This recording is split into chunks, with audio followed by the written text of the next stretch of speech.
الحمد لله الحمد لله رب العالمين والصلاة والسلام على ما كان نبيا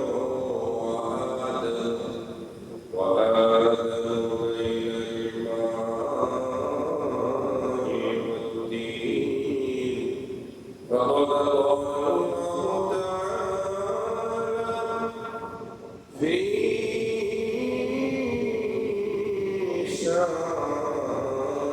حبيبه إن الله وملائكته يصلون على النبي يا أيها الذين آمنوا صلوا عليه وسلموا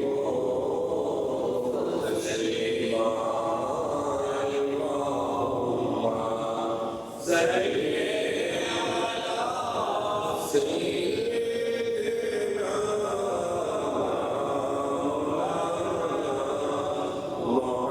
محمد وعلى آل سيدنا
محمد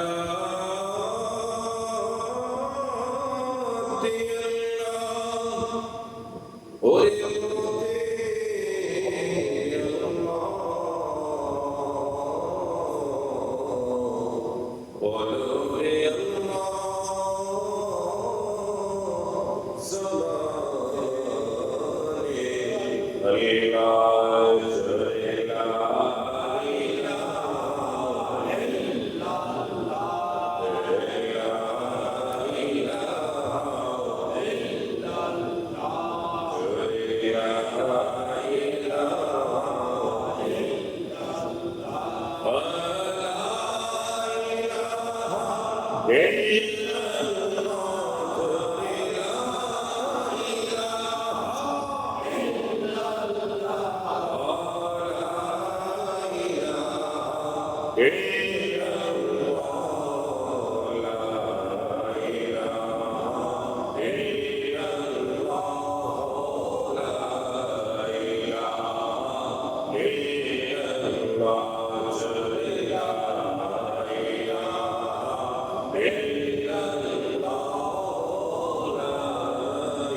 يا حبيب الله يا رسول الله তুমি মোদের আশার আলো তাই তো তোমায় বাসি ভালো তুমি মোদের আশার আলো তাই তো তোমায় বাসি ভালো হৃদয় নামে ফোনালিতে হৃদয় নামে ফোনালিতে কেঁদেছি পায়ের মালা ইয়া রাসূলুল্লাহ ইয়া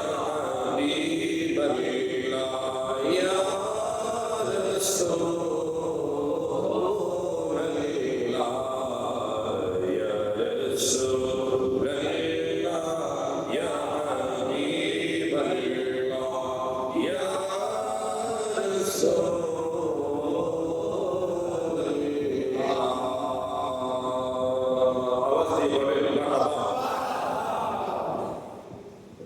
আলহামদুলিল্লাহ উপস্থিত আরবি নববর্ষের অন্যতম একটি মাস এই পবিত্র জিলকদ জাতি 24শে জিলকদ এবং বাংলার 9 জ্যৈষ্ঠ ইংরেজি 23শে মে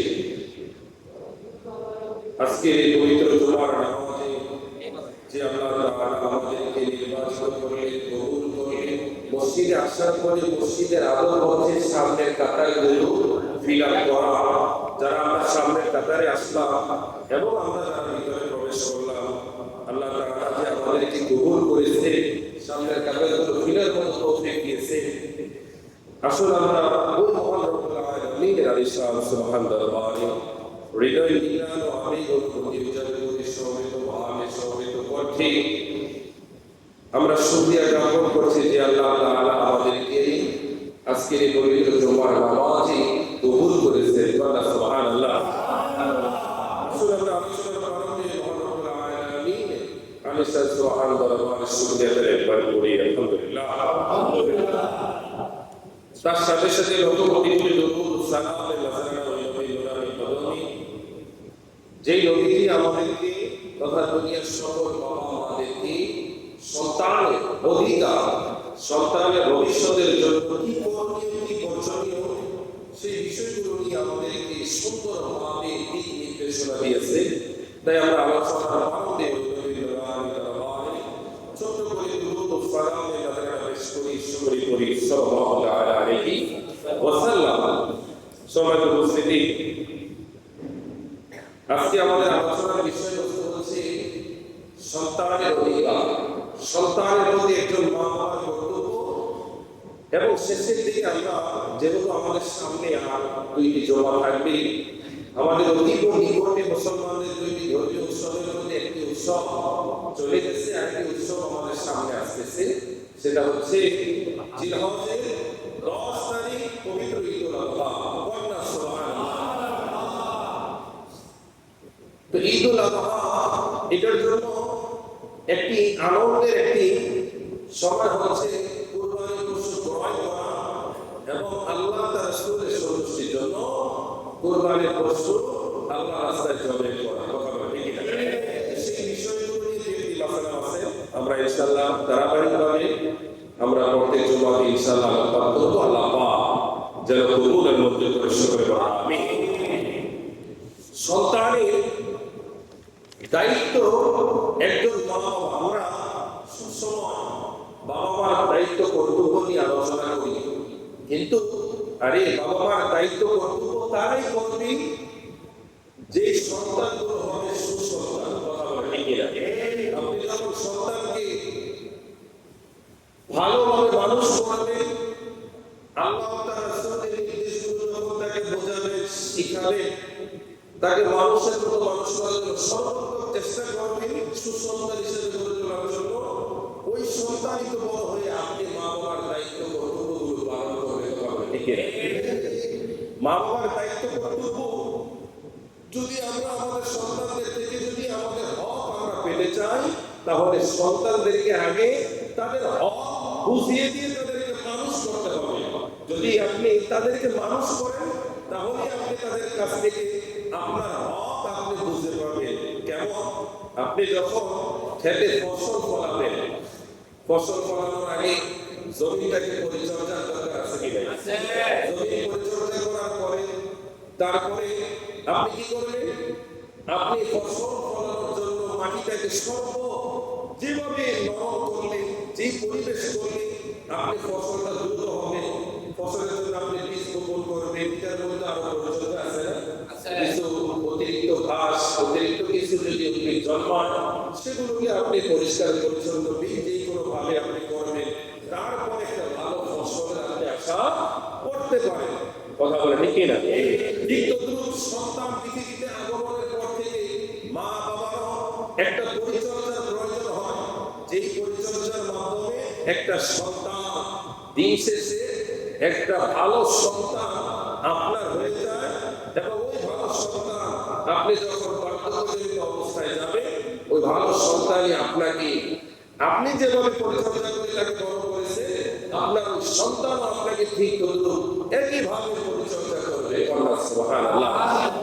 এজন্য রব্বুল আলামিন আমাদেরকে দোয়া শিখিয়ে দিয়েছেন, রব্বিরহামহুমা কামা রাব্বায়ানি সগীরা।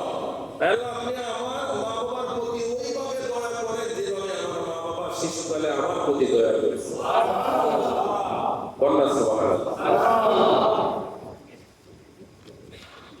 যাই হোক, যে ভাইয়েরা পরে এসেছেন, আমি অনুরোধ করব আপনারা সামনের দিকে আসেন, আর না আসাটা সেটা আপনাদের ব্যক্তিগত বিষয়। কিছু ভাইদেরকে লক্ষ্য করি, আমরা শুরু থেকে আসার পরে পিছনে বসি, মিলাদ শরীফ হয় শেষে, মিলাদ শরীফ পড়ে না। আমরা যখন দাঁড়িয়ে নবীকে সালাম দেই, সালাম দেয় না, অনেক তেরামি করে, তাকে খারাপ বলতে পারেন, তেরাও বলতে পারেন, একরোখা বলতে পারেন। না ভাই, মসজিদে আসছে, এই জায়গায় আপনার কোনো মত, আপনার কোনো বিষয় চলবে না।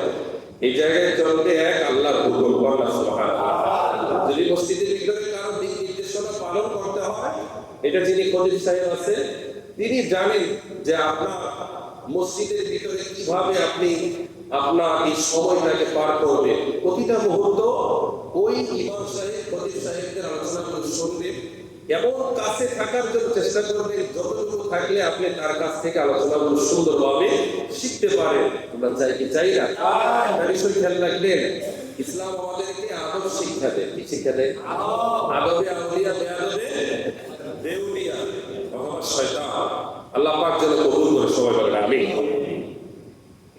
আছে সন্তানের দায়িত্ব এবং কর্তব্য সম্পর্কে রব্বুল আলামিন সূরা তাহরীমের 6 নম্বর আয়াত, কয় নম্বর আয়াত?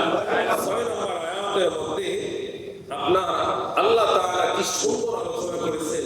রব্বুল আলামিন আমাদেরকে জানিয়ে দিলেন কি সুন্দর করে।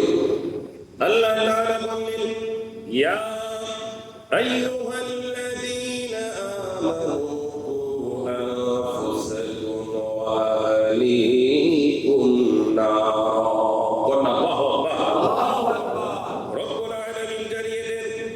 হে ঈমানদারগণ, তোমরা নিজেদেরকে এবং তোমাদের পরিবার পরিজনদেরকে জাহান্নামের আগুন থেকে রক্ষা করো। আল্লাহ বললেন যে তোমরা সর্বপ্রথম নিজেদেরকে এবং তোমরা তোমার পরিবার পরিজনদেরকে কি থেকে বাঁচাও? জাহান্নামের আগুন থেকে বাঁচাও। জোরে বলেন, কি থেকে? জাহান্নামের আগুন। দুনিয়ার আগুন জাহান্নামের আগুন কি এক? তাহলে দুনিয়ার আগুনে আপনার যে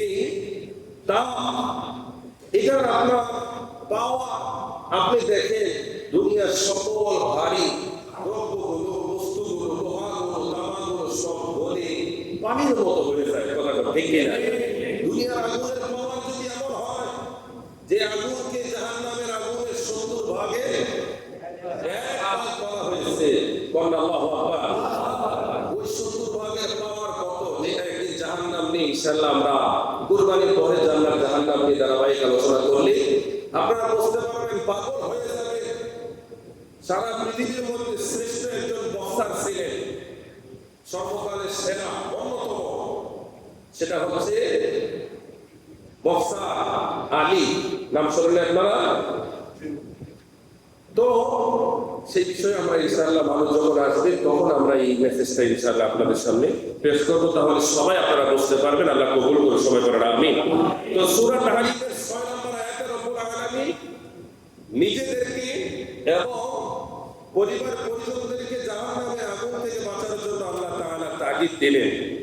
এবার সন্তানের অধিকার সম্পর্কে আল্লাহ তাআলা সূরা বাকারা 233 নম্বর আয়াতে বলতেছেন, والوالدات يرضعن أولادهن حولين كاملين لمن أراد أن يتم الرضاعة وعلى المولود له رزقهن وكسوتهن بالمعروف.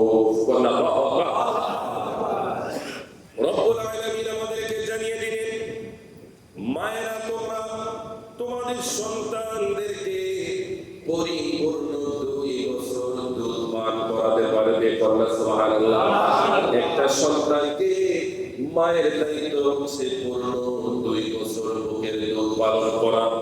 শুধু তাই না, যে দুধ পান করানোর সময়কে পূর্ণ করতে চায় সে পূর্ণ করতে পারবে। আর পিতার দায়িত্ব হচ্ছে ওই সন্তান এবং সন্তানের মায়ের পরিবার পরিজনদের জন্য উত্তম হালাল রিজিকের ব্যবস্থা করা। মায়ের দায়িত্ব হচ্ছে সন্তানদেরকে লালন পালন করা, পিতার দায়িত্ব হচ্ছে সারাদিন পরিশ্রম করে ওই সন্তানদের রিজিকের ব্যবস্থা করা। সুবহানাল্লাহ।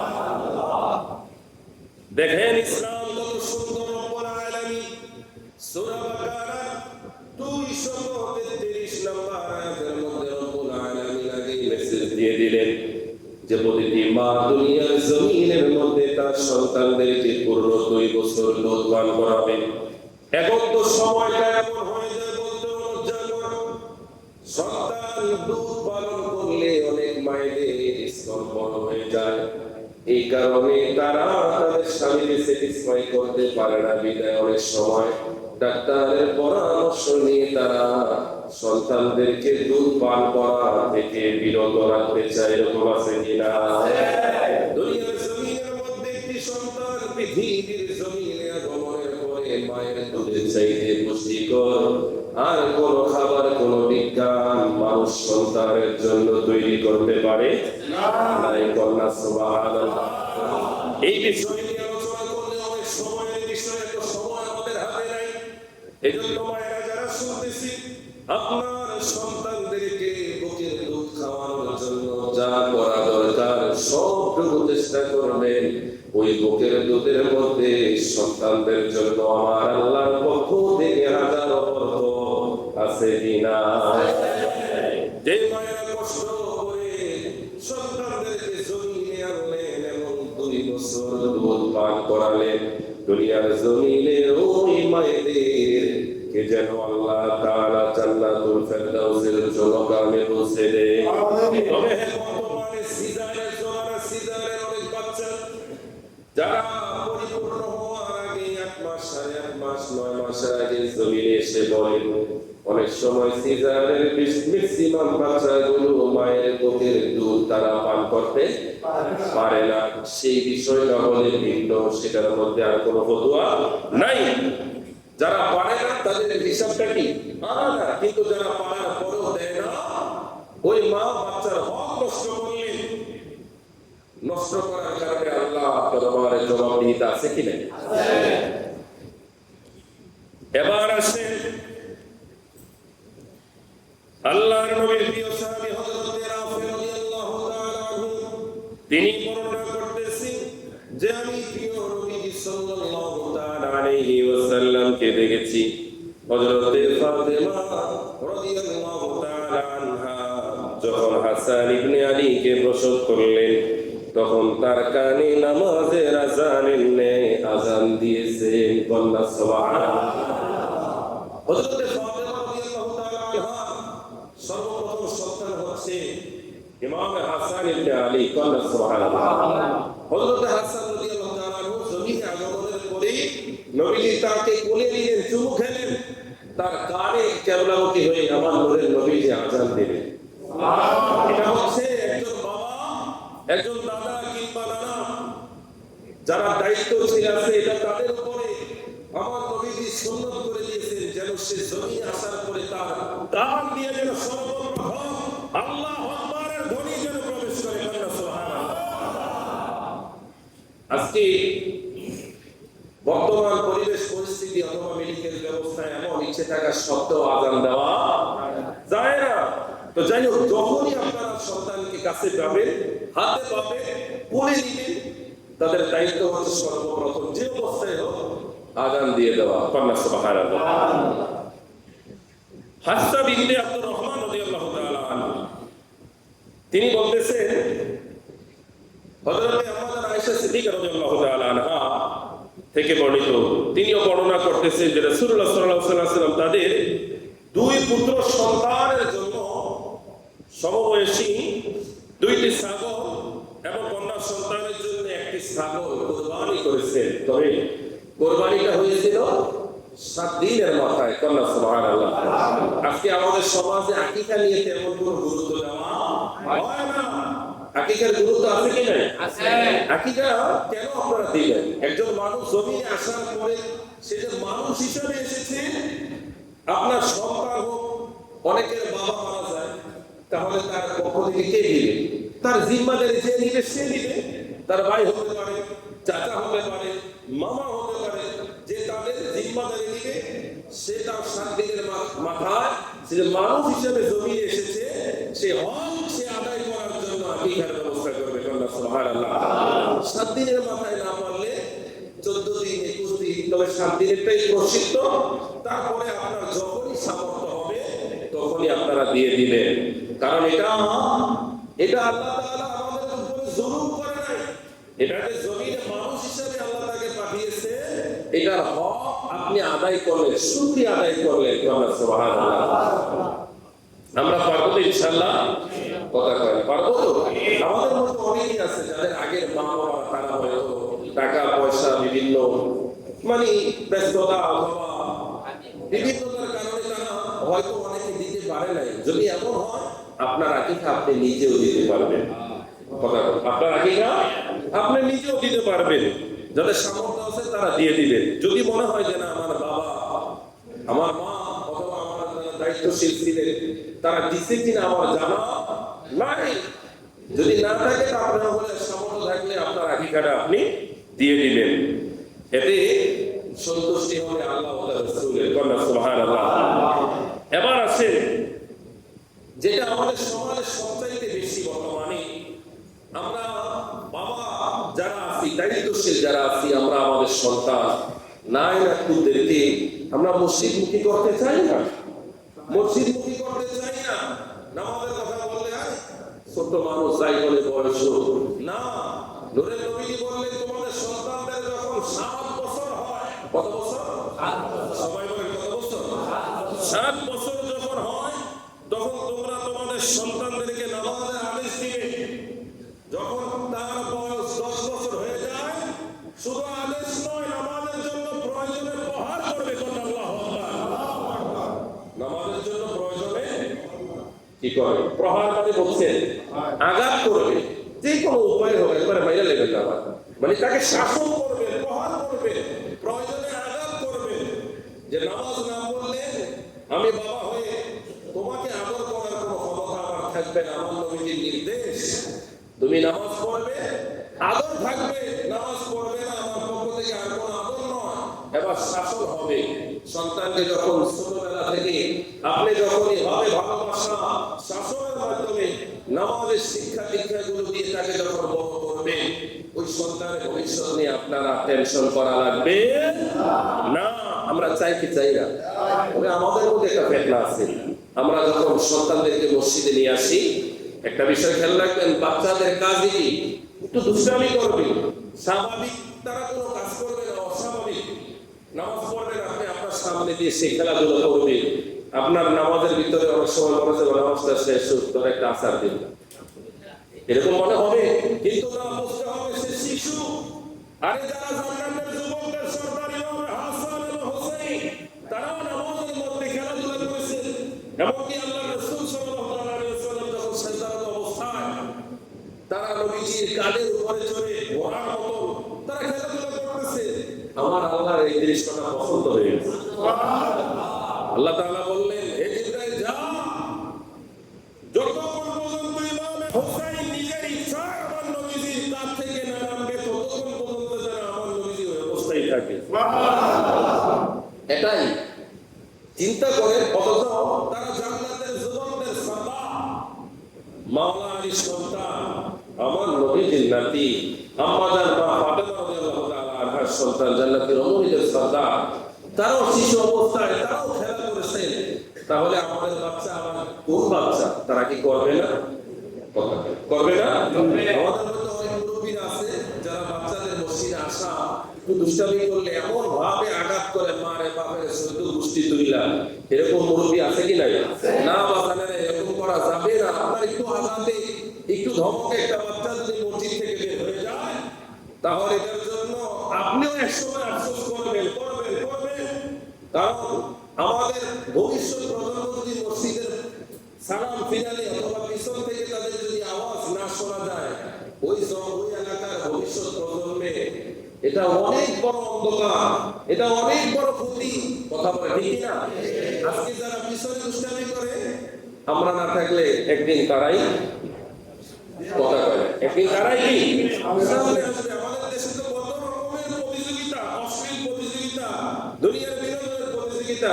আমাদের দেশের যারা দায়িত্বশীল আছে তাদের উচিত মসজিদের নামাজ নিয়ে, ইসলামের বিভিন্ন সৌন্দর্য নিয়ে প্রতিযোগিতার ব্যবস্থা করা, যাতে করে বাচ্চাগুলো, এলাকার ছোট ছোট সোনামণিগুলো তারাও যেন ইসলামের দিকে যেন তারা ছুটে পড়ে। এমন বিশ্বের মধ্যে এমন কিছু দেশ আছে, বাংলাদেশে এমন কিছু জায়গা আছে, ওই এলাকায় ঘোষণা দিয়ে দেওয়া হয় 40 দিন দ্বারা এক কাতারে যে বাচ্চাগুলো 5 ওয়াক্ত সালাত পড়বে তাদেরকে পুরস্কারে পুরস্কৃত করা হবে। ছোট মানুষ পুরস্কার পাওয়ার জন্য তারা পড়তে যখন একটা অভ্যাসে পরিণত হয়ে যায়, ওই পুরস্কার পাওয়ার পরেও তারা আর এই অভ্যাসটা ছাড়ে না। আমাদের বাচ্চাদের উচিত, আমরা যারা বাবা আছি, বলা যে তুমি যদি এই ভালো কাজটা করতে পারো তোমাকে এটা দেবো, এটা করতে পারলে এটা দেবো, এটা করতে পারলে এটা দেবো। এতে করে সন্তানের আপনার এই উৎসাহের কারণে সন্তানের মনোযোগ বাড়বে না কমবে? বাড়বে। কন্যা সুবহানাল্লাহ। সেজন্য আমরা আমাদের সন্তানদেরকে নামাজের জন্য আদেশ করতে চাই কি চাই না? এবার আসেন দালাইলুন নবুওয়ার মধ্যে একটি অন্যতম হাদিস, শুধু তাই নয়, তাইলামি শরীফের মধ্যে রয়েছে আল্লাহ রাসূল সাল্লাল্লাহু তাআলা আলাইহি ওয়াসাল্লাম এই হাদিস শরীফটা সবাই মনোযোগ সহকারে শুনে। এখানে অনেক আলেমও থাকতে পারে, মাদ্রাসা শিক্ষক, ছাত্র, স্কুল, কলেজ, ইউনিভার্সিটি পড়ুয়া সবাই থাকতে পারে। আমি এটা অনেকবার বলেছি, আজকে যেহেতু আলোচনার বিষয়ের মধ্যে এসেছে আবারও বলতেছি। নবীজি বলতেছেন, আদিবু আওলাদাকুম আলা সালাসি খিসালি, যে প্রত্যেকটা মা বাবার দায়িত্ব হচ্ছে প্রত্যেকটা সন্তানদেরকে কথা বলার সাথে সাথে যখন সে কথা বলা শিখবে এবং সে হাঁটা চলা শিখবে, ছোট থেকে আস্তে আস্তে সে যখন বড় হতে শিখবে, বুঝতে শিখবে, ওই সময় তোমরা তোমাদের সন্তানদেরকে 3টা জিনিস শিক্ষা দাও। সবাই বলতে হবে কয়টা? 3টা। আরো জোরে কয়টা? 3টা। এবার আসেন 3টার মধ্যে 1 নাম্বার হচ্ছে হুব্বি নবিয়্যিকুম, নবীজির ভালোবাসা। কন্যা সুবহানাল্লাহ। নবীজির সুন্নতগুলো শিখানোর আগে নবীর প্রতি ভালোবাসাটা শিক্ষা দেন, তাহলে সুন্নতের কথা আর আপনার এত তালিম দেওয়া লাগবে না। অটোমেটিক যে যাকে ভালোবাসে সে কিভাবে চলতেন, কিভাবে হাঁটতেন, কি পড়তেন, কিভাবে খেতেন, কিভাবে সমাজ, রাষ্ট্র, দেশ পরিচালনা করতেন, এটা তিনি খুঁজে নেবেন। কন্যা সুবহানাল্লাহ। এই জন্য 1 নাম্বার হচ্ছে নবীজির ভালোবাসা। 1 নাম্বার কি? নবীজির ভালোবাসা। 1 নাম্বার কি? নবীজির ভালোবাসা। ওয়া হুব্বি আহলে বাইতি। 2 নাম্বার হচ্ছে নবীর পরিবার, আহলে বায়াতের ভালোবাসা। কন্যা সুবহানাল্লাহ। যাদের বিষয়ে রব্বুল আলামিন ইন্নামা ইউরিদুল্লাহু লিইউযহিবা আনকুমুর রিজসা আলাল বাইতি ওয়া ইউতাহহিরাকুম তাতহীরা, যাদের পবিত্রতার বিষয়ে গ্যারান্টি নিয়েছেন একজন, তিনি কে? আল্লাহ সুবহানাল্লাহ।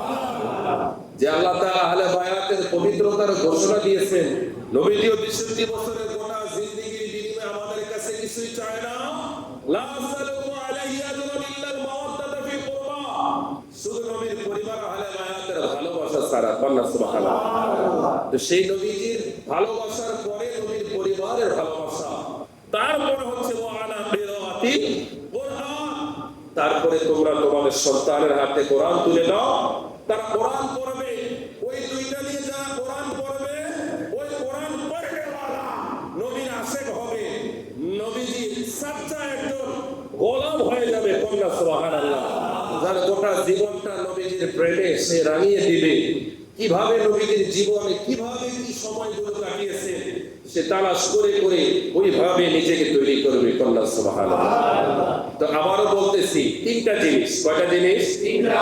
একটা হচ্ছে নবীজির ভালোবাসা, দুই নম্বর নবীর পরিবারের ভালোবাসা, ওয়া আলা কিরাআতিল কুরআন, তারপর হচ্ছে কোরআন তেলাওয়াত।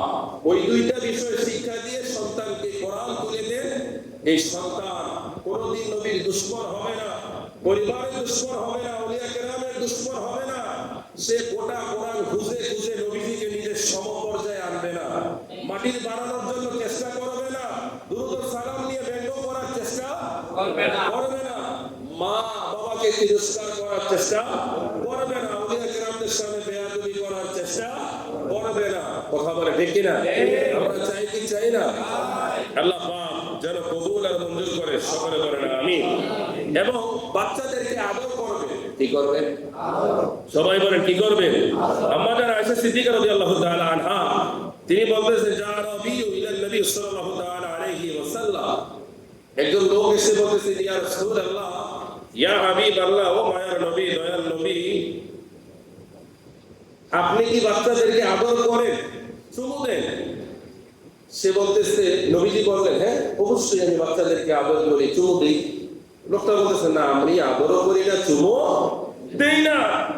তো নবীজি ইরশাদ করলেন, তুমি যদি তোমার অন্তর থেকে রহমতকে ছিনিয়ে নাও, বের করে দাও, তাহলে আমি কি করতে পারি? আল্লাহু আকবার। বাচ্চাদেরকে আদর করা এটা সুন্নাহ। তবে হ্যাঁ, কিছু সময় বাচ্চাদের বয়সটা এমন হয়ে যায় যেই সময় বাচ্চাদের সংস্পর্শ থাকলে আপনার একটা খারাপ পাম্বা বাঁচতে পারে। ওই সময়টা তার থেকে দূরে থাকা এটা ইমানের দায়িত্ব। কথা বলে ঠিক কিনা? আজকে ছোট ছোট সোনা মহিলা বলৎকার হচ্ছে না, কথা বলে বর্ষিত হচ্ছে না। তো আল্লাহ তাআলা এই সমস্ত ঘৃণিত চরিত্র থেকে আমাদের প্রত্যেককে হেফাজত করুন। সকলে বলেন আমিন। আরো মহব্বতে বলেন আমিন। সবাই দরুদ পড়েন, আল্লাহুম্মা সাল্লি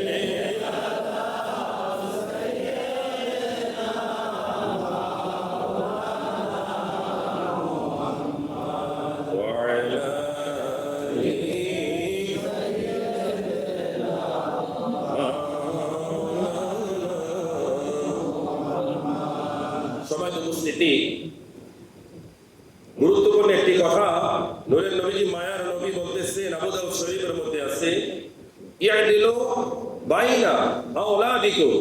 নবীজি বলতেছেন, হে দুনিয়ার বাবা, দুনিয়ার মায়েরা, তোমরা তোমাদের সন্তানদের মাঝে সমঝোতা ইনসাফ বজায় রেখো। আজকে আমাদের সমাজে এই বিষয়টা কম না বেশি? বেশি। সমঝোতা এটা আসলে অনেকটা বেশি, বলতে কেমন বেশি যে এটার বিপরীতটা বেশি, কম বলতে এটা নাই। কারণ আজকে বাবার 1 কোটি টাকা থাকলে প্রত্যেক সন্তান এক এক রকম হয়, এক এক রকম পায় না। আপনি যে এক এক সন্তানকে এক এক ভাবে মূল্যায়ন করলেন, এক এক চোখে দেখলেন, এক এক ভাবে সন্তানদেরকে আপনি স্যাটিসফাই খুশি করলেন, এটার জন্য আপনি বাবা মা হিসাবে আপনার একটা জবাবদিহিতা আছে।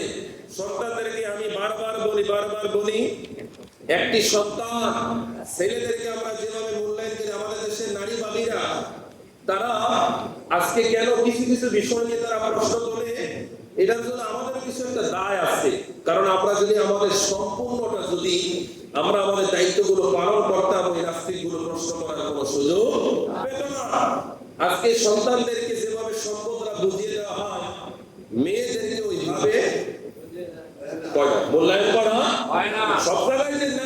বেশিরভাগ ক্ষেত্রে।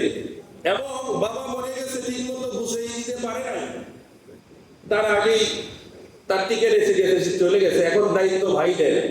এমন অনেক ভাইয়েরা আছে যারা একবার বছর বছর হজ করে কিন্তু নিজের বোনের হকটা দিতে তোমার মতো এই হাজি নয়, এটা পাজি, এটা দুনিয়ার সবচাইতে পাজি। এরকম পাজি আছে কি নাই? আছে কি নাই? এগুলো হচ্ছে সমাজের সবচাইতে বড় সত্য কথা। আপনি শহরে থাকেন, বন্দরে থাকেন, গ্রামে থাকেন, যে অবস্থায় থাকেন, আপনার কাছে আপনার ছোট ভাই, ছোট বোন, ভাই বাতিজা, ভাই মারা গেছে, তো ভাইয়ের যে অংশটা ছিল এটা বাতিজাদের হাতে তুলে দেওয়া, এটা আপনি বড় ভাই হিসাবে, বোনের ভাই হিসাবে, ছোট ভাইয়ের ভাই হিসাবে দেখতে হোক, এটা আপনার একান্ত জিম্মাদারি দায়িত্ব। কথা বলে ঠিক না? নবীজির হাদিস, কোন বান্দা যদি কারো এক হাত যদি সে জমি আত্মসাৎ করে হাসরের ময়দানে, এই দুনিয়া নয় 10 দুনিয়া সমান দুনিয়া বানিয়ে তার কান্দে ঝুলে দেওয়া হবে। সমস্ত মানুষ বলবে এত বড় শাস্তি কাকে দেওয়া হচ্ছে? বলবে এগুলো হচ্ছে দুনিয়ার ওই জালিম যারা তাদের আত্মীয়দের থেকে, পাড়া পড়শিদের থেকে এক হাত জমি আত্মসাৎ করেছে। আজকে আমরা যাদেরকে নেতা, বিভিন্ন দায়িত্বশীল নির্বাচিত করি, 10,000 টাকা বেতনে বিদেশে 50টা 60টা বাড়ি, এরকম আছে কি নাই? কথা কোন আছে কি নাই? একা ডলার যদি এত শাস্তি হয়, তো যারা গরিবের সম্পদ লুণ্ঠন করতেছে, বিদেশে বাড়ি গাড়ি ইন্ডাস্ট্রি বানাচ্ছে, তাদের অবস্থা কি? কথা কয় না। তাদের অবস্থা কি হবে? অন্যের সম্পদ আত্মসাৎ করার আগে এই সমস্ত বিষয়গুলো ভাবার দরকার আছে কি নাই? আর কথা বলেন আছে কি নাই? এই জন্য আমরা যারা বাবা মা আছি, আমাদের সন্তানদেরকে এখনই তালিম দিতে হবে, শিক্ষা দিতে হবে। কোথাও গেলে সন্তানকে বুঝতে হবে, বাবা মাকে জানিয়ে যাবে। তুমি তোমার বন্ধুর বাড়িতে যাও, যেন খুশি যেন যাও, বাবা মাকে জানাবে। তাহলে আমি বাবা, আমি মা, আমাদের টেনশন হবে না। কোথাও এই সময়ের এই বাহিরে তুমি অবস্থান করলে সেটাও আমাদেরকে জানাবে, যাতে করে আমাদের টেনশন করতে না হয়। আমরা যেন তোমার বিষয়ে সতর্ক থাকি।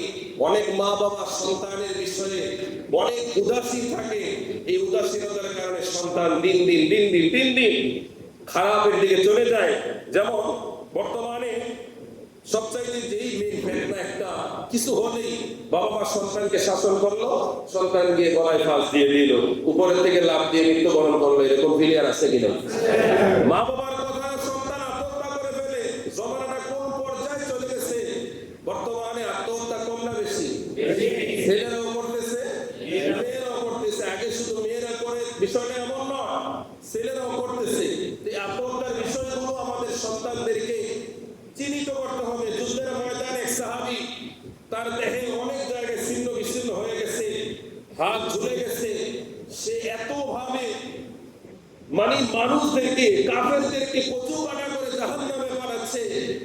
নবীজি দাঁড়িয়ে দেখলেন, সাহাবীরা ওই সাহাবীর প্রশংসা করতে লাগলেন। নবীজি বলতেন, সাহাবীরা তোমরা যার প্রশংসা করতেছো, আমি দেখতেছি সে তার ঠিকানা জাহান্নামে নিয়ে যাচ্ছে। সাহাবীরা আশ্চর্য হয়ে গেল। যুদ্ধের ময়দানে একজন যে কাফেরদেরকে জাহান্নামের ঠিকানায় পৌঁছে দিচ্ছে, সে নাকি জাহান্নামে হয়ে যাবে? নবীজি বলেন, অপেক্ষা করো। কিছুক্ষণ পরে দেখলেন তার হাত দেহ থেকে বিচ্ছিন্ন হয়ে গেছে, একটু চামড়া ঝুলে আছে, বিভিন্ন জায়গায় আঘাত প্রাপ্ত হওয়ার কারণে সে আর নিজেকে এইভাবে রাখতে পারতেছে না, মরণও হচ্ছে না, কষ্ট সহ্য হচ্ছে না। তিনি এবার এই কষ্ট থেকে বাঁচার জন্য নিজেই মৃত্যুর সাপ, নিজেই ছুরিটাকে নিচে করে সে ওই জায়গায় ঝাঁপিয়ে পড়লেন, নিজেই নিজের মৃত্যুকে সে কবুল করলেন। এবার নবীজি বললেন, সাহাবীরা তোমরা বুঝতে পেরেছো আমি কেন এই কথা বলেছিলাম? আপনি যে অবস্থায় থাকেন না কেন, মৃত্যুর মতো ডিসিশন আপনি কোনোদিন নিতে পারবেন না। এই যোগ্যতা আল্লাহ আপনাকে দেয় না। কথা বলে দেয় নাই। এজন্য কোনোভাবে, ছোট বড় কোনোভাবে নিজের মৃত্যু নিজে কামনা করার কোনো সুযোগ নাই।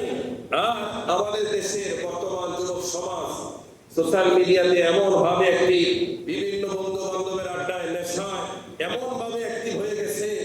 নেশা এটা এমন, যিনি নেশায় নিজেকে ডুবিয়েছেন সেও শেষ, পরিবার শেষ, গোটা সমাজ শেষ হয়ে যায়। কথা বলে ঠিক কিনা? আমরা যারা এদের সাথে জড়িত, সমাজের যারা দায়িত্বশীল আছে, তাদের উচিত এই নেশার সাথে যত ক্যাটাগরি মানুষ সম্পর্ক রয়েছে, প্রত্যেককে আইনের আওতায় এনে তাদের উপযুক্ত বিচারের ব্যবস্থা করা, কথা বলে ঠিক কিনা? এই ঘরের একটা সন্তান নেশাগ্রস্ত হয়, ওই মা বাবা জানে কত দামে কথা বলে। ওই নেশাখোরের কারণে মা বাবার সম্মান বাড়ে না কমে? জোরে বলেন, বাড়ে না কমে? কমে। আল্লাহ তাআলা আমাদের সন্তানগুলোকে হেফাজত করে, সকলে বলেন আমিন। সবাই উপস্থিতি, ছোট্ট একটা বিষয়, আমাদের সামনে আসতেছে কুরবানি। জোরে বলেন কি আসতেছে? যাদের উপরে নেশা পরিমাণ সম্পদ হবে, প্রত্যেকের উপরে কুরবানি দেওয়া কি ওয়াজিব? কুরবানি দেওয়া কি ওয়াজিব? কুরবানির পশুটা কেমন হবে আমি একটু বলে শেষ করে দিই। এক নাম্বার উট। এক নাম্বার কি? যদি আমাদের বাংলাদেশে উট কম না বেশি? কম। উটের কুরবানির রেওয়াজ এটা বড়লোক ছাড়া, রাজনীতিবিদ ছাড়া খুবই কম। যারা 1 লাখ টাকার ছাগল 15 লাখ টাকা কিনতে পারে, এটি টাকা ছাড়া সম্ভব নয়। অনেকে দেয়, যাদের সামর্থ্য আছে তারা দিবেন, কোনো সমস্যা নাই। তারপর হচ্ছে সবচেয়ে বেশি যেটা, এটা হচ্ছে গরু দেওয়ার দরকার আছে কি নেই? 2 নাম্বার হচ্ছে মহিষ। যদিও মহিষটা আমাদের দেশে প্রচলন কম, যদি কেউ মালিকানাধীন মহিষ বিক্রয় করে, ওটা থেকে আপনি ক্রয় করে কোরবানি দিতে পারবেন, কোনো সমস্যা নাই। 4 নম্বর হচ্ছে ছাগল, যেটা আমাদের সমাজে গরুর পরে সবচাইতে বেশি কোরবানি দেওয়া হয়। ভেড়া, দুর্গাও অনেক সময় বিক্রয় হয়, অনেকে দেয়, দিতে পারবে, সমস্যা নাই। এই ক্যাটাগরি ছাড়া অন্য কোনো ক্যাটাগরির পশু কোরবানি দেওয়া জায়েজ নাই। কিছু কিছু আছে যেমন হরিণ, এগুলো হালাল, তারপরে এইগুলো দ্বারা কোরবানি হবে না। তো যাই হোক, তো আমরা যেন উট গরুর ক্ষেত্রে, মহিষের ক্ষেত্রে এগুলো আবার 7 ভাগে আপনারা দিতে পারবেন। বর্তমানে আমাদের ফেতনা আছে এমন 7 ভাগে কোরবানি দেওয়া জায়েজ নাই। যারা জায়েজ নাই এরা না দিলে হ্যাঁ ফতোয়া, কিন্তু ইসলামের শরীয়তে, আমার নবীর শরীয়তে 7 ভাগে গরু উট কোরবানি দেওয়া জায়েজ। জোরে বলেন, কোরবানি দেওয়া জায়েজ। আর ভেড়া, ছাগল এগুলো এক নামে আপনারা দিয়ে দিবেন। পারবেন তো ইনশাআল্লাহ? কথা বলেন, পারবেন তো? কুরবানির সামনে আমাদের আসতেছে, এখনই প্রস্তুতি নেবেন। তবে কুরবানি যে পশুটা আপনারা ক্রয় করবেন, অনেকে এমন আছে গরু কিনা রাইখা দিছে, ঈদের দিন একটু দেখে, কিন্তু যাকে আপনি কুরবানি দিচ্ছেন ওই পশুটার প্রতি একটু মায়া থাকতে হবে, একটু আদর ভালোবাসা থাকতে হবে, সম্পর্ক থাকতে হবে। তার গলায় যে ছুরি চালাচ্ছে, যদি ওই দিন হযরত ইসমাঈল আলাইহিস সালাম সত্যি জবে হয়ে যেত, তাহলে আমরা আমাদের বাবা দ্বারা জবে হতাম, মানব সভ্যতা একই বিচ্ছিন্ন হয়ে যেত। কথা বল ঠিক কিনা? এত বড় পরীক্ষা থেকে আল্লাহ ইব্রাহিম খলিলুল্লাহকে বাঁচালেন, সন্তান বাঁচালেন, আমরাও বাঁচলাম। কথা বল, আমরাও বাঁচলাম না? এটার জন্য যাকে, যে পশুটাকে কুরবানি দিবে, ওই পশুটার প্রতি মায়া ভালোবাসার দরকার আছে কি নাই? ধরে বলেন আছে কি নাই? ভালোবাসা থাকবেন, দিবেন ভালোবাসা। আপনাদের সন্তানদেরকে পশুটা ভালোবাসার শিক্ষা দিবেন। বাবা, এই পশুটাকে আমরা কুরবানি দেব কার জন্যে? ধরে বলেন কার জন্যে? আমরা সামনের সপ্তাহগুলোতে কুরবানির পশুর বিভিন্ন মাসালা মাসাইল নিয়ে, গোশত বন্টন নিয়ে, জবে নিয়ে, বিভিন্ন বিষয় নিয়ে আমরা ইনশাআল্লাহ বিস্তারিত আলোচনা করব। আপনারা যারা পরে আসবেন, আপনারা ভালো করে শুনবেন, নাকি না? যারা আগে আনবেন, আগে আসবেন, আগে আসার দরকার আছে না? ওদের ব্যবসা করে কুরবানি না, এত কাস্টমার ভাই, এই কাস্টমার আপনি যতক্ষণ বেঁচে আছেন আছে, মনে গেলে গা নাই। কথা ঠিক কিনা? এই জন্য জমার সময়টাকে মূল্যায়ন করে আল্লাহ আপনার জীবনটাকে মূল্যায়ন করে দেবে। আল্লাহ তাআলা এই সংক্ষিপ্ত আলোচনা আমি আমাদের সবাইকে আমল করার তৌফিক দান করে, সকলে বলেন আমিন। ওয়া আখির দাওয়ানা আলহামদুলিল্লাহি রাব্বিল আলামিন। আমরা যারা পরে এসেছি, যারা